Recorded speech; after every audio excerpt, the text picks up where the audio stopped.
Hello, animation fans, and welcome to another iAnimate podcast. I'm your host, Larry Vasquez, and you're listening to episode 32.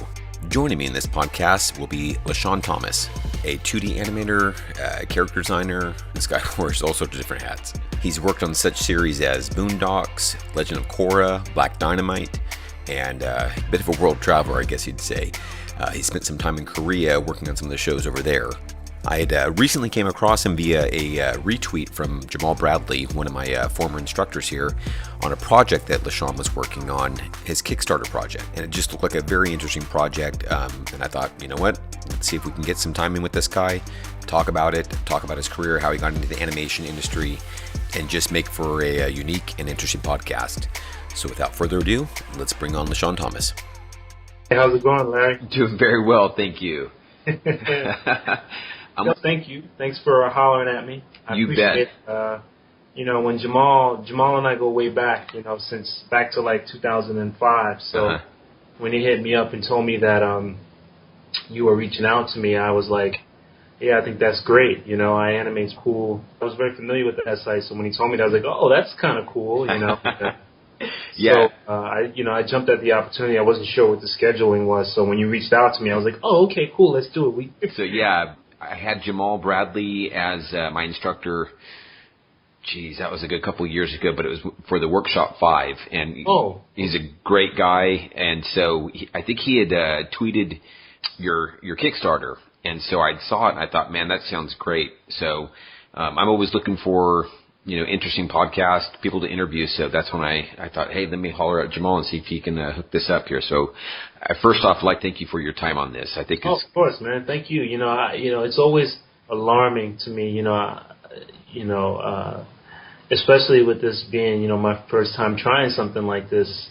It's all new to me. So, me being so conservative inside looking out, anyone who reaches out to me, even if $1 is thrown at it, I'm just like, someone gave me $1. Who is this person?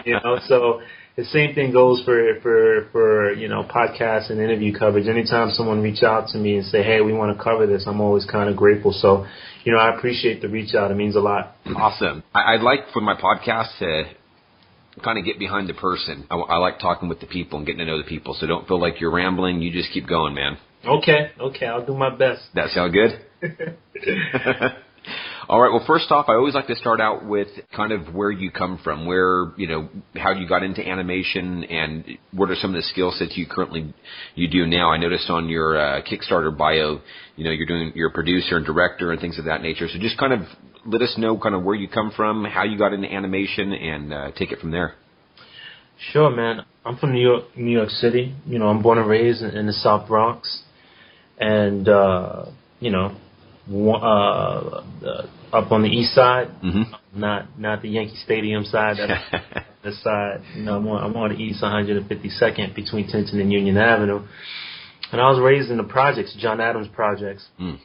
I'm 39, so I was born in 1975. So it was a pretty crazy time growing up. Hip hop was just born, as a culture, and growing up in the Bronx, watching hip hop grow up as I grew up.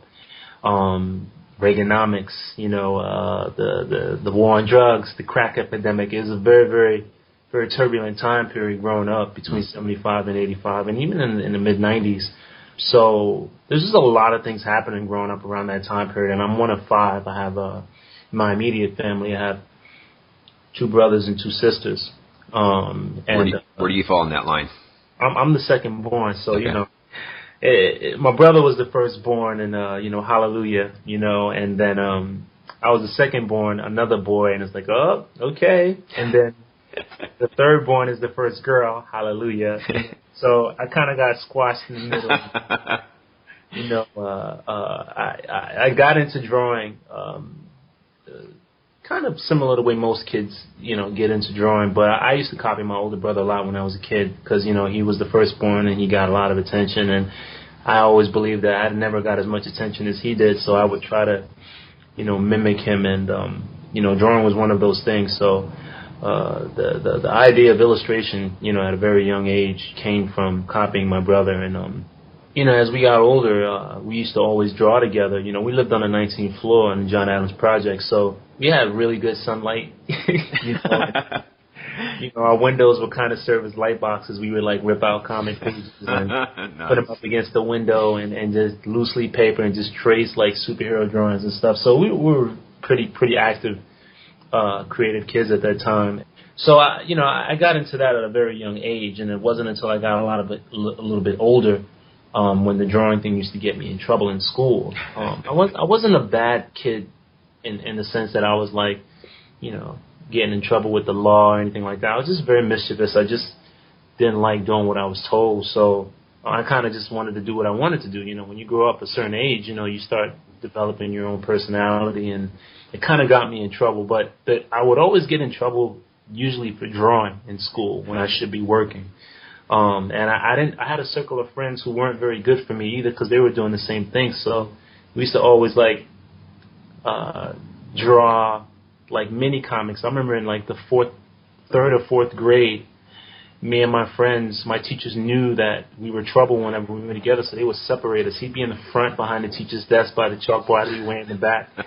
And we would still I would start this comic book of like these martial artists in these little boxes killing each other with like red markers and stuff, and then I would give it to him between second classes, and then he would like continue the comic and then give it back to me by lunch. So we would do that all the time. So even growing up in school, I was fortunate to have a lot of friends who kind of nurtured that creative aspect of artwork, in my circle. So, and my mom, after a while, was getting so frustrated with me, with getting in trouble for drawing.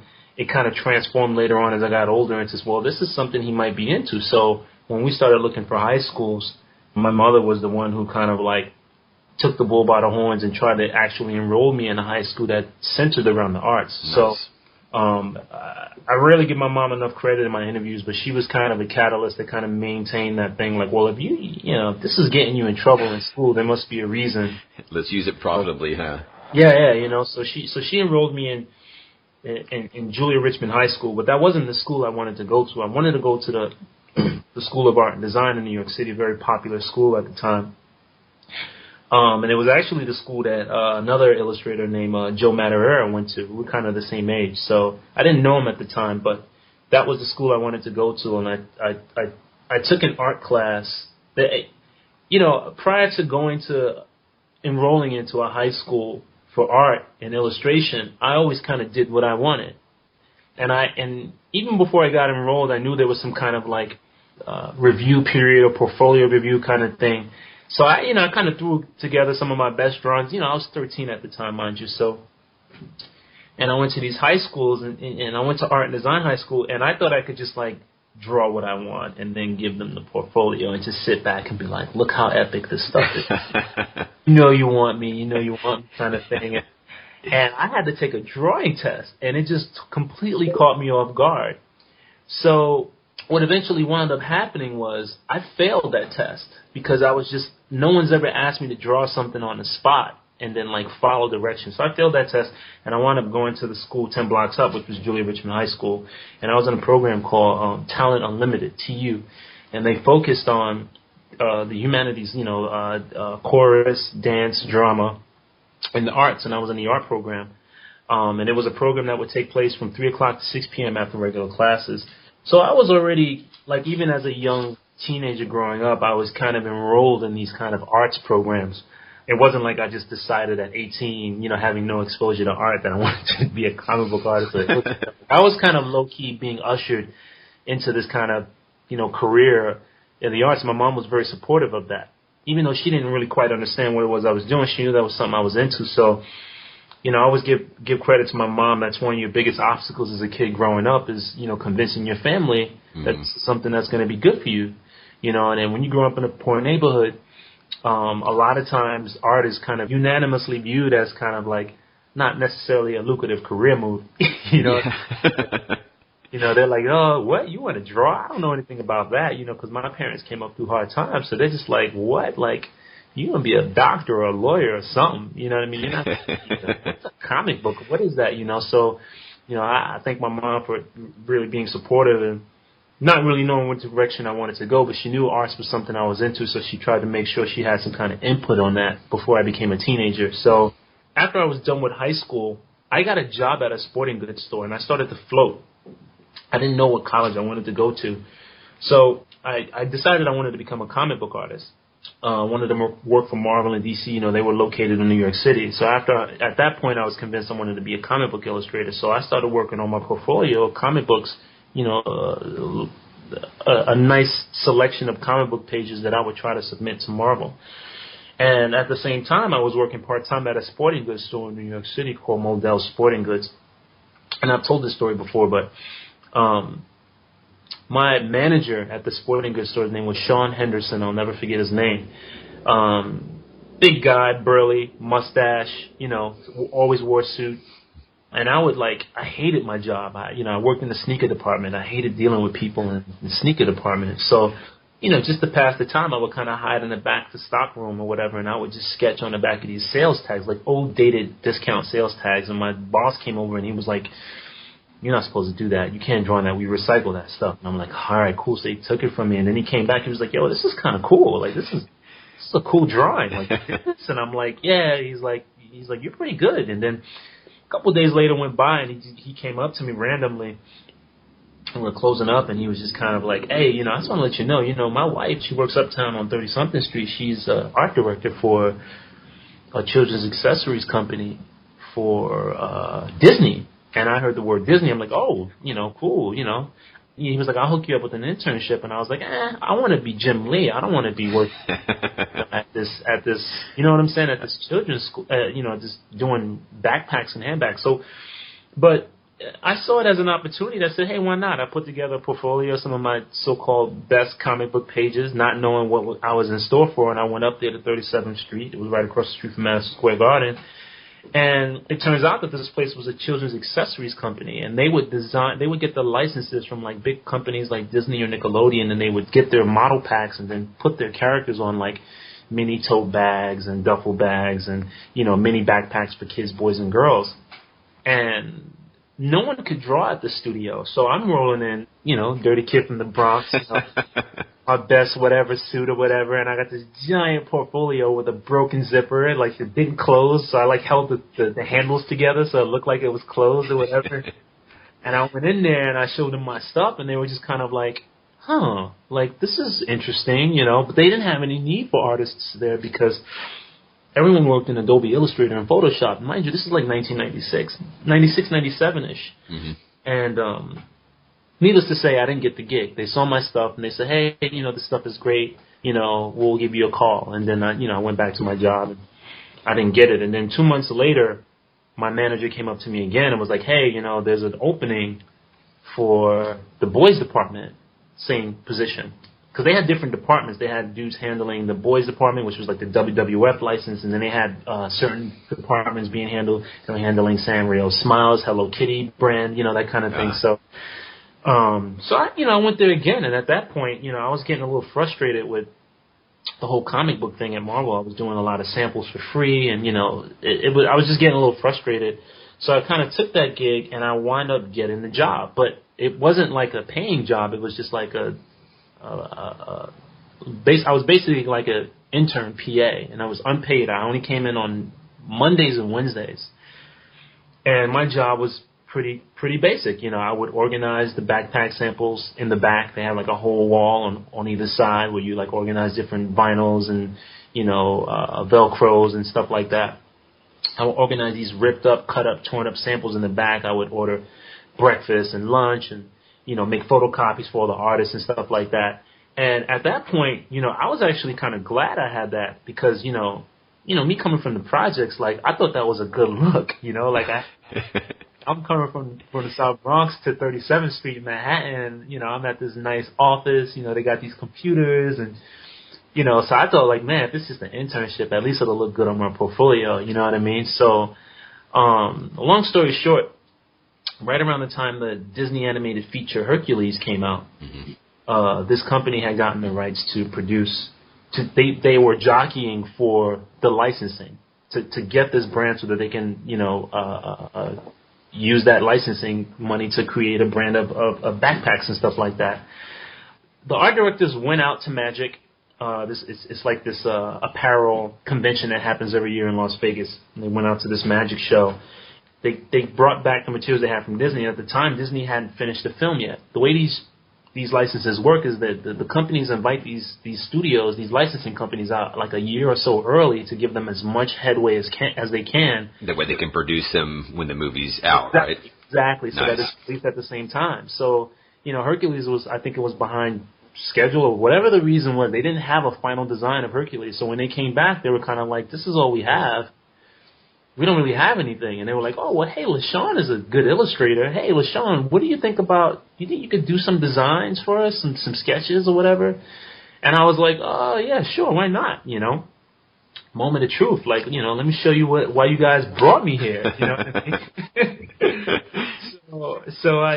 So needless to say, I did the gig, and I wound up going to the library, and remember those?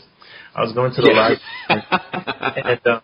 and I borrowed a couple of books on the Hercules storyline, the myth, the Seven Tasks, and the Hydra, and the Cyclops, and I did like these different drawings based off the basic premise of the Hercules storyline, but in this kind of Disney style, in like different circumstances and whatever. I did like 25 or 30 of these things, and then I colored them up with like markers and stuff.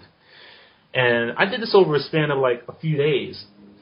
And then I brought them in on a Monday, and they were like, "These are great." And then, Tuesday I wasn't there. I only come in on Mondays and Wednesdays. And apparently on Tuesday there was an art direction meeting, and the vice president, his name is Jeffrey. I'll never forget. It looked like traditional, like, mover and shaker, Jewish guy, salt and pepper beard, curly hair, glasses, suit. It was just kind of like, who the hell did these? And they were just kind of like, oh, it's this kid LeSean. He comes in on Mondays and Wednesdays, and we asked him to do some designs. And he was like, okay. So then Wednesday comes, and I'm in the back organizing samples, and Jeffrey, the vice president, is on the opposite wall. And he just kind of like yells at me. He goes, hey, LeSean, doesn't even turn his back. He's like, LeSean. And I'm like, yeah. He's like, what do you think about coming to work for us? And I'm like, yeah, I could do that. And he's like, yeah. Hired. I'll talk to you later. We'll have the people come take care of me. I'm like, all right, cool. I didn't know what that meant. Have the people come take care of me. I'm like, all right, cool. And not even 15 minutes later, I get on the phone and call Sean Henderson, my manager at Modell, to tell him I quit. And he was like, I know you got the job. Amy told me last night, that was his wife. Amy told me you got the job last night. Don't F it up. Because I was always late to the office, So that's kind of how that story went. And that's the first time that I actually, and I was making like $250, maybe $300 a week. Uh-huh. But it was like, I thought I was balling, man. Like, I had a glass table, I had a computer, I had a cubicle. It was a big deal. I was still doing the intern stuff. But you're getting paid for it now. I was, ordering people's breakfast and lunch, but they would give me these jobs from time to time where I would have to do, like, for example, you see a Winnie the Pooh umbrella. You see a kid walking around with a Winnie the Pooh umbrella. The umbrella itself would have this kind of all over Winnie the Pooh character print, but the handle itself would be this kind of like plastic molded version of Winnie the Pooh as a handle. I would be the guy to do those turns. Oh, nice. And it would get shipped overseas to China and get corrected or whatever. And sometimes my stuff would have to get fixed because Disney would have like certified Disney artists correcting content in the series Bible.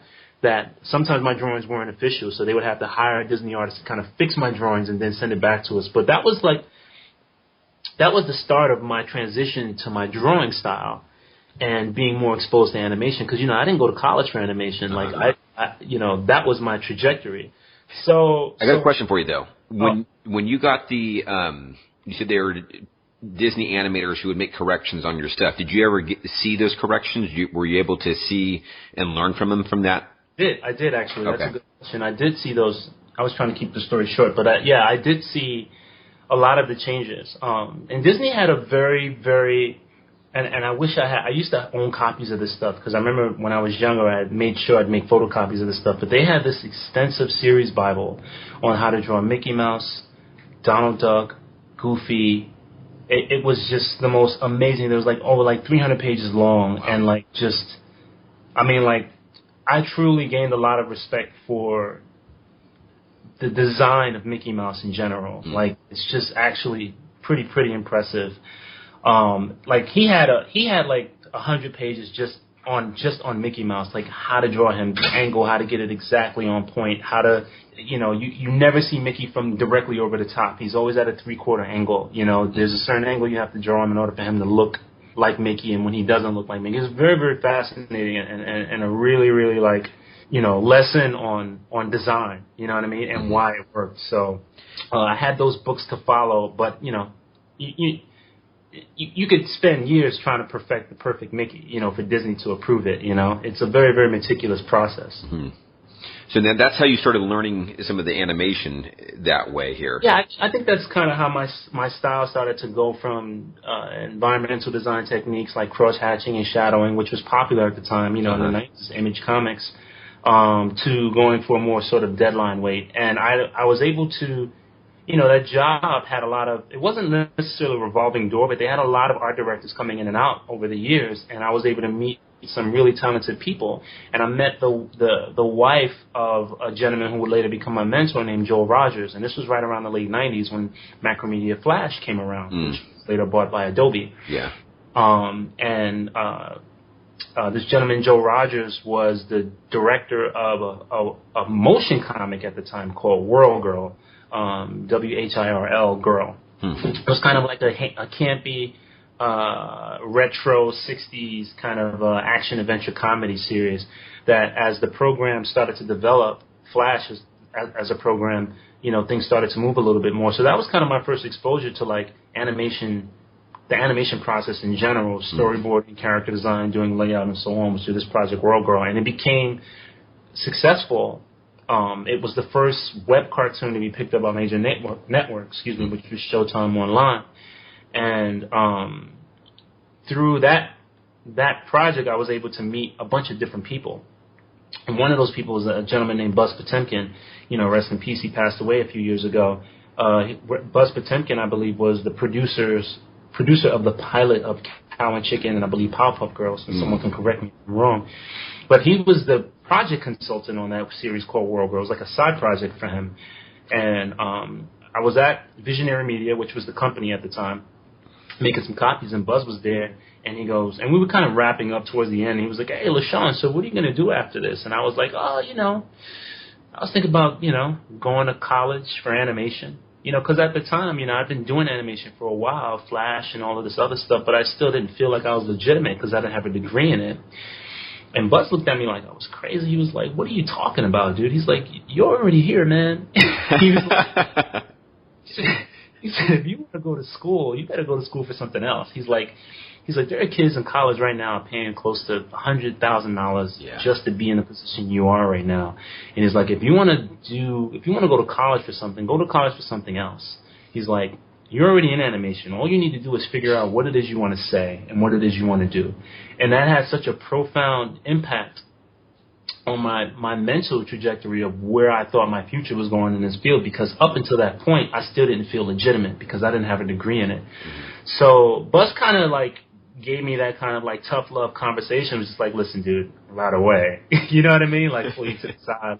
Once you get into animation, at least in my experience, this was right around the .com boom, around 99, 2000 in New York City. So once you get in, word of mouth gets around, hey, that guy's a good storyboard artist, or that guy's a good character designer, or he's a good layout artist. Word gets around, you start getting gigs. The industry's small. So, I just started going from gig to gig, and the idea of going to college for animation became less of a reality, and going from studio to studio became more of a constant, So I just kind of just followed where my talent took me.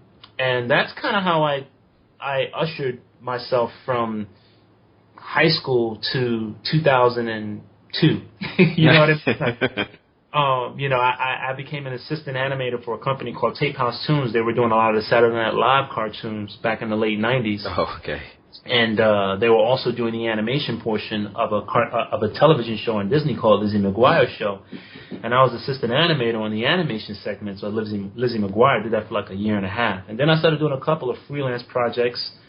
This was back when animation in New York City was still booming. Viacom was big. You had Daria. You had all of these other shows happening in New York City. And I was at the MTV commercial division for a short bit. And then 9/11 hit right around the time the .com boom died at the end of 2000. And then that was just kind of like for some reason, the work in animation in New York City just kind of dried up, you know.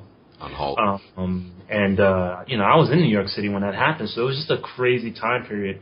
I started freelancing for different studios and a couple of independent companies on some projects that kind of went far but not too far, and a couple of projects that didn't go anywhere, but I was able to build relationships. Mm-hmm. And then right around that time, I decided to try my hand at comic books again. Right around that, my opportunities for animation started to dwindle, and I did a couple of comic books. I did a couple comic book runs for a couple of years between 2002 and 2004. And who was that for? This was for Dreamwave, a company that's not around anymore. They have a couple of licenses for the Transformers license, and cool.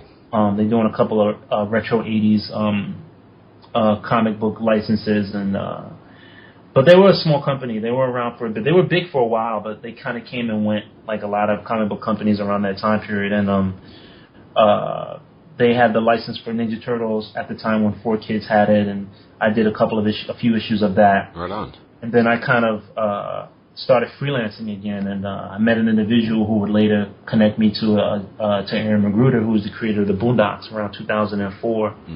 And I was able to be hired to be a supervising character designer and a co-director. So I kind of bounced back into animation production around 2004. And I was able to relocate here to Los Angeles for that opportunity. And then once I started doing the Boondocks from that point on, the rest is history. So that's as much of a Cliff's Notes version of my trajectory from elementary school now, kind of wanting to be a comic book artist, kind of jumping into animation production through design, and then kind of jumping back into comics to come back into animation. So this is an interesting pattern. Yeah, absolutely. So. Now, as a designer, what is your primary duties?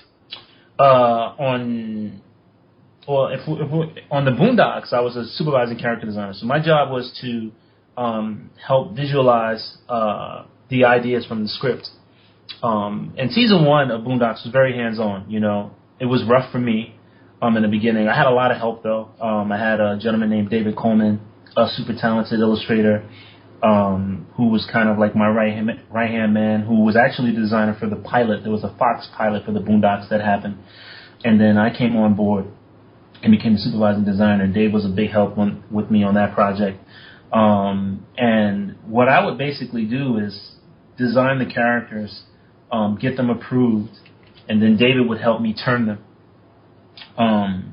And most animated shows, at least television shows, I'm not sure how they do it now, but back in 2004, 2005, you'd have at least 2 or 3 character designers in-house who were helping you. Like, you design the stuff, and then you'd have a couple of guys helping you turn it, and then you kind of put it on model, and, you kind of go back and forth, and then it would get approved, final line, and then you'd throw color on it, and then it'd go through the pipeline.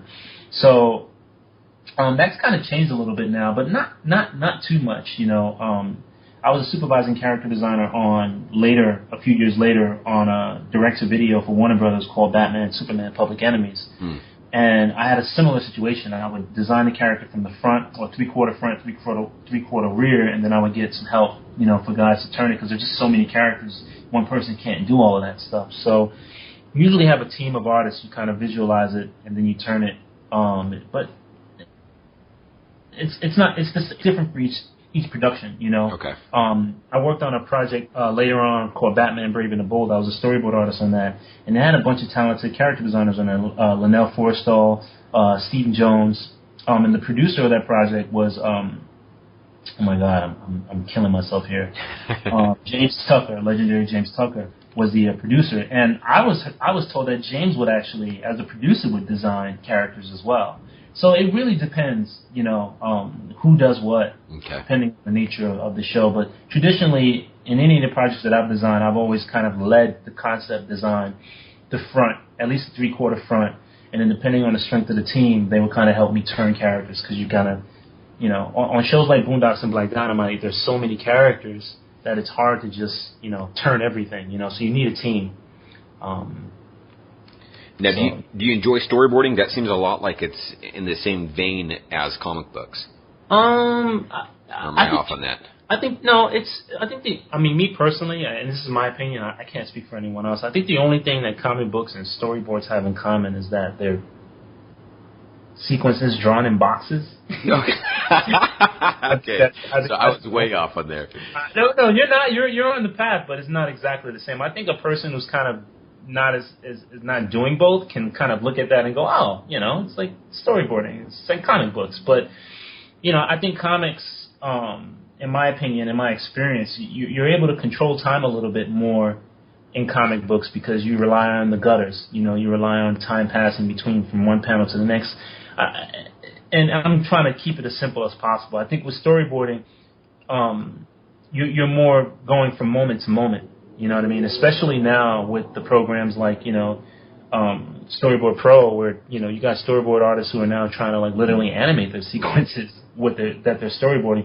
You're dealing more with seconds and minutes with storyboarding versus comic books, where you can tell a story that's covering, 10 minutes, but that'll take you 24 pages. You know what I mean? Okay. Comic books in storyboarding, it's more of an ends to a means, So in comics, you can get away with conveying time in a panel. You can have a character beating up 5 guys in one panel, and you can convey time in that space with multiple poses and so on and so forth. Storyboards, you can't do that. You have to, there's cuts. You have the guy getting punched once, and then you cut to another. I mean, you can do it all in one shot, but it's still a sense of time you're conveying. So it's a little bit more. I think drawing comic books, the difference between drawing comic books and storyboarding is comic books, you're kind of doing everything. You're the director, you're the cameraman, you're the lighter, you're the character designer, the prop designer, the background designer. In many cases, I think storyboarding is a little bit different. You're that as well, but you don't have to finish much. Okay. Because it's filmmaking. It's not just animation is not just illustration. It's filmmaking. There's another part of the process that's going to come in. There's going to be a layout artist. There's going to be a background artist who puts those things on model, and so on and so forth. So you're kind of playing a role in a bigger picture with storyboarding as opposed to comic books, which is kind of similar. You have an inker, you have a colorist, but comic books, it's more logical to get away with doing all of that stuff as one individual. You can write, ink, letter, color your comics all by yourself, whereas it's kind of hard to animate, ink, color in between Akira. You know what I'm saying? It'll take you a little bit longer. And that's the whole purpose of why everything's compartmentalized. It takes so long to finish an animated project. Usually, you need as many people as possible to handle different parts of the process, and storyboarding is just one of those. Okay. Well, this will make a nice segue then into your big project here, Cannon Busters, because you're talking about all these components here, and that's kind of why you end up wanting to go to Kickstarter, right? Yeah, that's one of the reasons for sure. Mm-hmm. Now, first off, let's talk about Cannon Busters. Tell us about it a little bit. Cannon Busters was originally a comic book that I created after I finished working on Lizzie McGuire. It was my attempt at kind of gathering everything that I'd learned in the last 5 years prior to me going back into illustration and kind of putting it. And I was absorbing a lot of different mediums at the time. Manga was big. This is the late 90s, early 2000s. This was right when the anime boom hit America. Tsunami had formed and so on and so forth. So I was absorbing a lot of different stuff, and I was being influenced by a lot of anime, because my style, I've been working in animation for so long. So Cannon Busters was one of the few ideas I had where I wanted to kind of do like a RPG kind of fantasy, action adventure, feel good comic book series. And it was one of the projects that actually got the attention of the head of Dreamwave Comic Books, Pat Lee. He had seen my work. I posted these designs on the Dreamwave forums at the time, and he had seen my stuff and said, "This stuff is great. We'd love to bring you on board." But I was like, "Yo, I want to do my comic. You're going to publish my comic?" And he was like, "No, we got another plan for you." And he showed me this project called Arcanium, and that's kind of how I kind of segued into doing other stuff. But Cannon Busters was initially the reason why I even got brought on to Dreamwave. And it was a project that at some point in time I wanted to get to. And I started to do it as a comic book with Devil's Due, and then eventually Udon picked it up. Udon is another publisher. They publish comic books, but they also translate a lot of licensed art books that are from Japan and like the Capcom books and stuff like that. And then eventually, right around that time that I started doing Cannon Busters, the comic book, I got hired to do the Boondocks. So I'm like, yeah, I could do all of it, and obviously that didn't work out too well. It's really hard to do a bi-monthly comic book and be a supervising director and be a co-director for a hit animated TV show. And I had to learn the hard way that was impossible, and one of these things had to give. So being the fact that Cannabusters was my own creation, I said, you know what, I'm going to discontinue it and then continue to work on it at my own leisure, and then hopefully be able to condense it as a graphic novel. But that didn't work out either, because after the Boondocks, I got all these other gigs and all these other projects. So eventually around 2009, while still working on this thing at my leisure, I left the country and moved overseas to South Korea. And that was at a point where my experience as an animation production artist had caught up with my experience as a comic book illustrator. And I said, well, I've always wanted this thing to be animated. I have an opportunity. I'm around animators. Let me try and produce and direct this thing as an animated short. And that's kind of how it came about. And right around the time that I started developing that project and another project, Black Dynamite fell into my lap. So it was like, I'm trying to remember how that went about. Now, you're still in Korea at this time? Still in Korea at the time when Black Dynamite fell into my lap.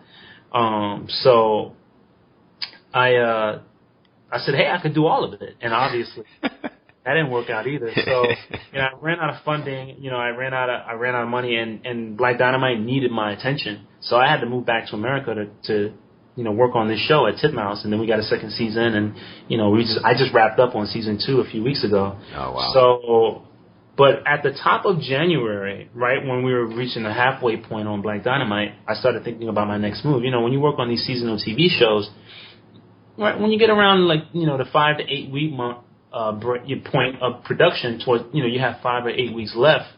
You start thinking about your next move. I mean, I don't know if anyone out there who works in TV can relate to me, but it's like, okay, I got 5 months. When's my end date? Okay, what's next? Do I jump on another show? Do I take a break? Do I work on my own stuff? So I was kind of hitting that wall, and right around that time, I was building these other organic relationships, with the guys who are a part of this project with me.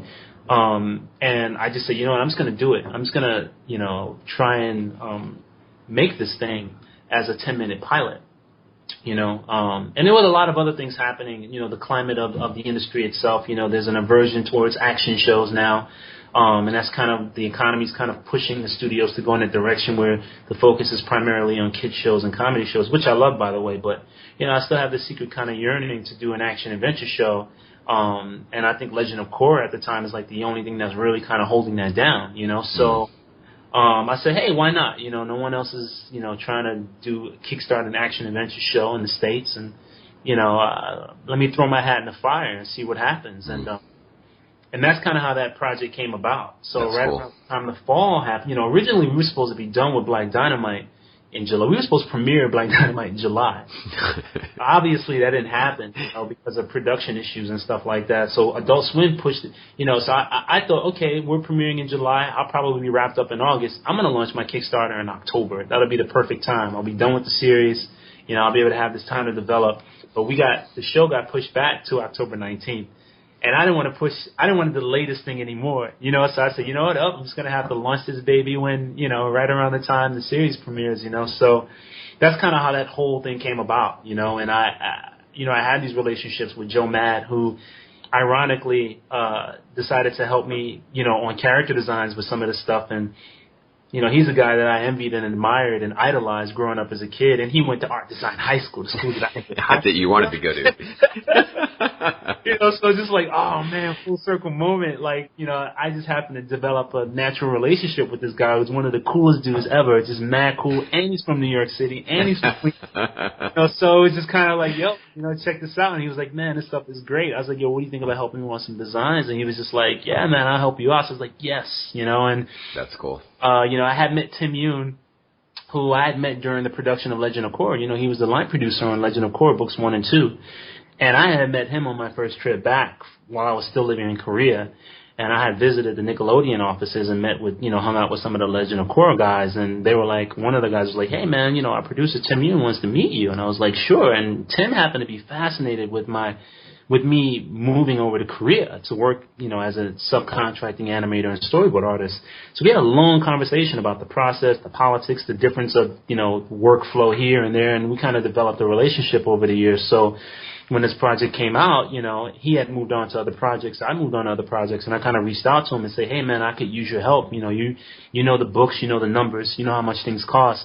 I'm going to do this independent project on Kickstarter. Would you be interested in helping me? And he was like, hell yeah, man, this is cool. So it was kind of like a Seven Samurai kind of thing. We were all just kind of like recruiting, to kind of build, Thomas Romaine, the co-creator of Code Lyoko and Bosquash and the mecha designer Space Dandy and among other awesome things, found me online. Ironically, he had seen this lecture that I had done in South Korea in Seoul back in 2012 called Successful Failures. It was a TEDx talk in Sinchon, Seoul, where I was talking to a bunch of Korean kids about using failure as a method of growth and not something to be afraid of. And I used my story in Korea about how I was terrified the first 6 months and me just starting to quit my job and leave my family and my friends to go over here and do this thing. And anyway, long story short, that video kind of gotten around, and I guess Thomas had seen it and randomly hit me up on Twitter, was like, hey man, I saw your TEDx talk. I thought that was great. I felt the same way because, he's from France. He's a Gobelins graduate, and he moved to Japan. And that's how I first discovered Thomas was, he was the character designer and the co-director of a popular animated show called Oban Star Racers. And it was a show that was the first of its kind. It was a French-Japanese co-production. That's cool. And it looked so cool. And it came with this DVD. I bought the DVD, and it came with this making of. And that was the first time I discovered Thomas. He was on this documentary with these French dudes from Gobelins who moved to Japan. They were trying to live in Japan and work in this Japanese studio, trying to create this original animated project. It was the most fascinating thing ever. And I think I watched that documentary more than I watched the series. Like, I played that thing while I was working at Warner. I was, like, just inspired by, it's just something about watching animators work and the behind animation thing that gets me wanting to work. It makes me feel like I'm in the studio environment. So, 6 years later, this guy, I knew, he wound up staying in Japan and becoming a member of Satellite Studio, famous for Macross Frontier, and they worked on Noain and Bosquash, and the executive director is Shoji Kawamori, who's the co-creator of Macross and Escaflowne. Like he was like the foreign, like he was that benchmark for me. Like, wow, like if this guy can go overseas, maybe I can do it too, kind of thing. So he kind of indirectly played a catalyst and given me the cojones to like just kind of overseas, So, how serendipitous is it? This guy reaches out to me and is like, "Yo, I saw your lecture." I'm like, wow, like this is Thomas Romaine. So we kind of developed a kind of correspondence via Twitter direct message over a span of 3 months. And then right when I started getting my stuff together, I said, hey man, I've got this project. I would, I don't know what your rates are, but, it'd be great to kind of somehow work with you on this project. I'd love for you to do some mecha designs. But he was a staffer at Satellite. So in order for me to work with Thomas, I would have to go through Satellite, which I thought was even better. You know what I mean? So, being the fan of animation, in France and in Japan, and like to be able to have that opportunity, I thought it was great. So I had a opportunity to go to Tokyo during the July 4th weekend and met up with Thomas, met the staff at Satellite, and pitched them this Cannon Busters idea. Like, yo, this is the show, this is the concept, this is what what I think Thomas would be great for. What do you think? And they're kind of like, we'll get back to you, kind of thing. And then, a couple weeks later, they hit me back. Was like, yo, we're translating the pitch. We think this is great. And then, next thing we're working together on this thing and launching it. So it's all kind of very organic. That's awesome. Way of how this whole Kickstarter project came about.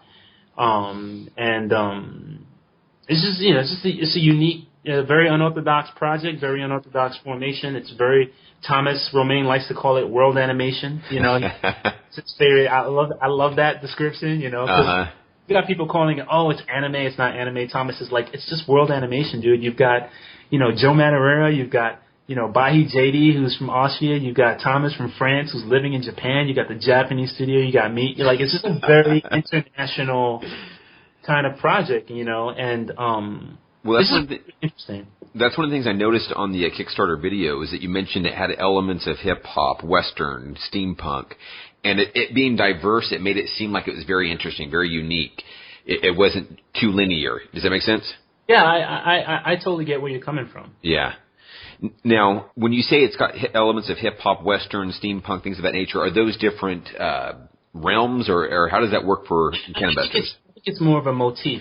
You Okay. know, it's if you look at some of the characters, you know, for example, first of all, the hip-hop element of Cannon Busters is more subdued. It's more tasteful, if you will. You know what I mean? Like I grew up where hip hop grew up. You know, I've been listening to rap music responsibly for over 25 years. You know, so I've gone through every era. You know, the West Coast era, the Midwest era, the boom bap era, the Southern crunk era, the trap hop. You know, like, and I like a lot of it from all of it. You know what I'm saying? And I think that one of the things that's always been difficult for me to swallow when people try to interpret hip-hop culture, it's always this kind of dated point of view of hip-hop. Like, when people think of hip-hop, they think, oh, Run DMC, thick gold chains, and a b-boy stance. And hip-hop is so much more than that now, as far as a commercial surface point of view. Mm-hmm. And I feel like my characters aren't going to be walking around with gold chains and finger rings and having boom boxes and rapping. Like, they're not going to break into a rap song. Like, that's a very corny point of view to me. You know what I mean? Like, it's a very on-the-nose presentation of what hip-hop is. It's always kind of like, hip-hop is so much more than the music. It's kind of it's an attitude. It's a kind of way of talking. It's a subtle way of talking. It's a subtle way of carrying yourself. It's more of a compliment or an accent and not a, hey, look at me moment, you know, which is usually what you get when you see people try to incorporate hip-hop. You know, you'll have a character who's totally not from that, will just be like, word, that's the bomb. You know, it's just very, very forced and very like, you know, and so it's the hip hop representation in Cannon Busters will be, you'll know it when you see it, but it won't be loud. It'll be very, very, very subdued. You know, like I like to bring up a specific animated show. I don't know how many people are familiar with it. It came out a few years ago. It's called Samurai Champloo. And what I liked about Samurai Champloo is that what was hip-hop about Samurai Champloo, in my opinion, was the music, and that's it. You had a couple of moments where you had a guy who was like, yo, yo, yo, and, you know, you had the graffiti episode, and you had, you know, a samurai who was using the butt of his katana blade with the microphone at the end of it, like, you know, stuff like that. But it was very, very subdued, and it still was very Japanese. It was a Japanese representation of what hip-hop culture was, or at least what hip-hop's interpretation was. And I think with Cannon Busters, you'll see it. It's not it'll be in the music, it'll be in the way a character carries himself, and maybe in maybe the type of shoes a character's wearing, or so on and so forth. But it won't be like, okay, stop the story, it's time to rap. You know what I mean? Stop the story, I'm wearing a thick gold chain. You know what I mean? It doesn't have to be in your face. It doesn't have to be, because hip-hop was never about that. You know, its culture was derived from oppression, you know. It came from, you know, the art programs being shut down in New York City, you know, art supplies being of huge scarcity. Like, it came from revolution, you know. It was an outcry. It was a representation of this is who we are, you know. And so many people forget that the music is the most popular aspect when people think of hip hop. You know what I'm saying? Yeah. So, and I think that I want to try and incorporate that in a way that's never really been done before, and using classic RPG tropes and westerns and, you know, steampunk. I think those kinds of elements can work really well together when you combine, you know, when you incorporate a direction of hip hop culture. It's not all encompassing. It's very subtle, and when you see it, it makes sense. It's not offensive. You know? Right. So. It just seems less one-dimensional to me, and that's what I think was appealing when I heard kind of these different elements. It seems less one-dimensional for this series. Yeah, you know, and I think that because you don't really see it yet, I have to break it down that way. So far, that's all everyone has to go for. Oh, it's hip hop, it's steampunk. We have to see that. But when it is those things. But when it's told in a story, it'll be more organic. That's cool. So, yeah. Now, bring it to something like Kickstarter. There was an important comment that you had mentioned there, and it not watering down your vision. Can you explain that a little bit? How important was that for you to get this out, not compromising that? You know, Well, first of all, I have to give props and respect to the animated projects, high-profile animated projects on Kickstarter that came before me, which actually motivated me to even want to do this. You know, it starts with, you know, Masaaki Yuasa-san's Kick Heart. He was kind of the first guy last year to really, like, go to Kickstarter and try to make an anime, you know, or an animated short, you know, coming from Japan. And his success kind of created this snowball effect that convinced Studio Trigger to want to go to Kickstarter to do Little Witch Academia 2, you know. And then Under the Dog, you know, followed, you know, Trigger's success. And then most recently Urbance followed Under the Dog, you know what I mean? So yeah. It you know, crowdfunding hasn't been around for a very long time. And most recently you're starting to see within the last 12 to 15 months animated shorts from high-profile guys being funded, you know. So that was the catalyst for me. So I give nothing but props and respect to those guys for sticking it out. And they all kind of had a similar vein. They said, listen, you know, we're either going to take this idea to a network or, you know, who may be biased, you know, because they have a business to run as well. Right. You know, they may want to say, listen, this is all we have room for. This is all the stuff we're making. You know, or we're just going to try and make it ourselves, which is usually expensive. So I think crowdfunding works perfectly for an independent point of view for guys who have experience to go to their fan base or fans of that particular genre and say, hey, listen, this is the concept. These are the guys making it. If you want to see this, this is something you can pledge. And if you're not convinced, we'll give you this if you give this much, and so on and so forth. So it's a mutual exchange. You Absolutely. know? And I think that that's what's really attractive about it, is that it gets the creatives involved. And that was kind of, you know, that was already happening. You know, I had a couple of opportunities with Cannabuses where, you know, I had a couple of investors who were like, hey, this is interesting, we'll invest in this, but how about we make the character this? Or how about we change that? And I'm just kind of like, damn, that's some nice money, and I've been wanting to make this for a long time. Maybe if I just give in, and, you know, but then it would change my story completely. You know what I mean? Like that kind of thing. So that's what I was kind of getting at. Yeah, I'm sure, like you mentioned here, this has kind of been something that's been hidden for a while. You've been wanting to get it out, and you go, okay, well, at what point do I go, this compromises too much of what I want to be able to accomplish with this? Yeah, I agree, and I'm not alone in that. I'm pretty sure there are plenty of creatives out there who, you know, had, you know, saw the dollar signs. For them, it's like, well, look, you know, this is only my first idea. A lot of times, you know, when you pitch an idea to a show, in my experience, you're not going to get the best deal unless you're like Beyonce. You know what I'm saying? Like, or you have some kind of massive following. You know, they're going to say, listen, man, we've worked hard all these decades to accumulate millions and millions of dollars of our money. We're not trying to go out of business. If you've got an idea and we're going to give you $30 million to produce 10 episodes, we're going to have a say in that. You know what I mean? I'm not going to just give away my money and you're just going to do what you want. You know, no one wants to do that. Right. But at the same time, you have the creative who's like, this is my vision. You know, like, I don't want to change this. Give me your money and let me do what I want.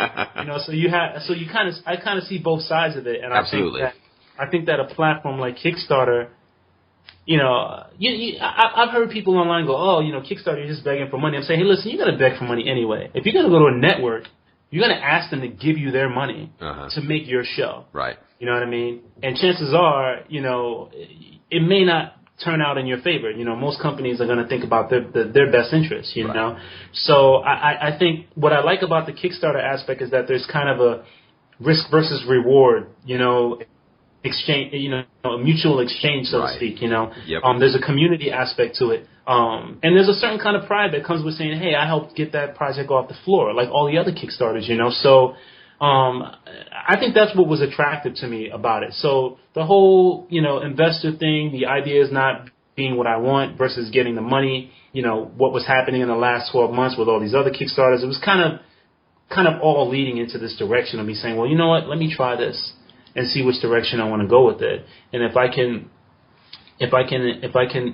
get like-minded individuals who also want to help me make this thing, who have a wealth of experience in their own following, I think it would be a good investment for everyone involved, you know. So that's kind of the direction I chose to go. And you know, who knows how long this Kickstarter window is going to stay open, you know, like, but I do think that, you know, and I mentioned this before, you know, like, I don't want people to get me confused or misunderstand my stance.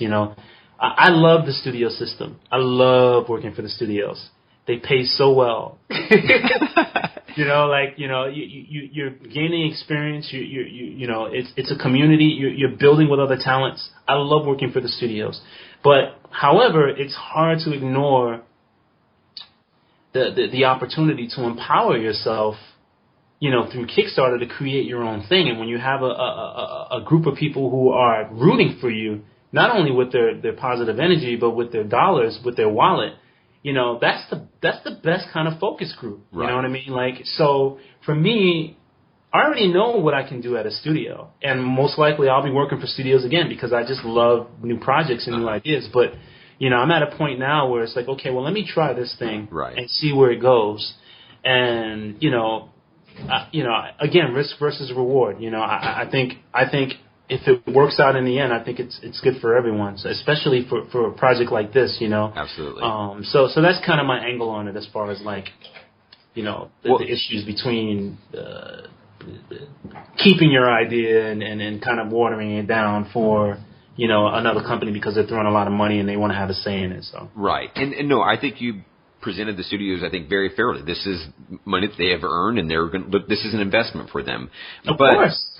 But I know, like you, I forget, one of the guys in your Kickstarter video said there's a limited number of cartoons per year that are done here in the U.S. So with crowdsourcing, this seems like it's a great venue for people like you to be able to produce more than a studio would normally be willing to produce in a year here in the U.S. or something along that lines. I can agree with that. A perfect example is Frederator's Being Puppy Cat. That was another wildly successful Kickstarter, that got funded for an entire series, and it's online. I like the idea of the option. I think that's what makes me feel a little bit better is that, I love the studios, but they have their system, they have their money they need to make, and, it is what it is sometimes, but with crowdfunding, I just like that the option exists. Absolutely. That if I'm going to take a risk, I can go in that direction. If it doesn't work out, fine. But no one's losing money. No one's being hurt in the process. You know what I mean? Right. And I want, and I think that's really, really important. You have a lot of people who aren't as educated on the system. They're kind of outside looking in, and they're like, through the studios, and it's like, no, man, that's not. The studios are very important.